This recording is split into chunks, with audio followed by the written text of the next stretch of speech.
अपनी माता कुंती की एक भूल के कारण धर्मराज युधिष्ठिर ने समस्त नारी जाति को एक श्राप दे दिया था। वो श्राप ये था कि महिलाएं कभी कोई बात अधिक समय तक गुप्त नहीं रख पाएंगी।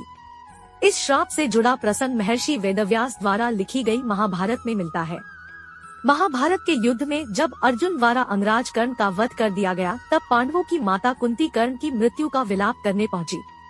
माता को कर्ण के लिए आंसू बहाते देख युधिष्ठिर ने कुंती से प्रश्न किया कि आप हमारे शत्रु की मृत्यु पर विलाप क्यों कर रही है। तब कुंती ने अपने अंदर लंबे समय तक छिपाए गए राज को सबके सामने उजागर कर दिया और कहा कि ये तुम्हारे शत्रु नहीं बल्कि ज्येष्ठ भ्राता है, और उन्हें कर्ण के जन्म की पूरी कहानी सुनाई।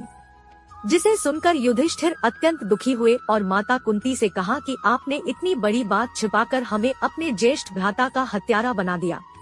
जिस पर युधिष्ठिर ने क्रोध में आकर समस्त नारी जाति को श्राप देते हुए कहा, मैं आज समस्त नारी जाति को श्राप देता हूँ कि वे अब चाहकर भी कोई बात अपने हृदय में छिपाकर नहीं रख पाएंगी।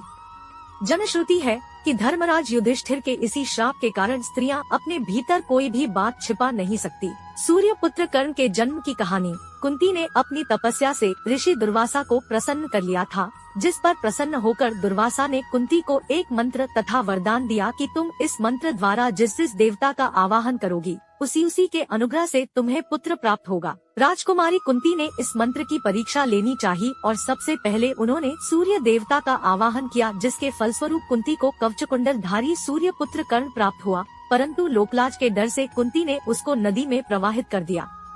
लेकिन कुंती को अपने इस पुत्र का मोह हमेशा लगा रहा। तत्पश्चात कुंती का विवाह पांडु से हुआ और उनको उसी मंत्र के आवाहन से युधिष्ठिर, भीम व अर्जुन तथा पांडु की दूसरी पत्नी माद्री को नकुल व सहदेव हुए। परंतु कुंती ने कभी भी किसी को कर्ण के बारे में नहीं बताया। वीडियो पसंद आए तो भक्ति वेदा चैनल को सब्सक्राइब जरूर कर दे।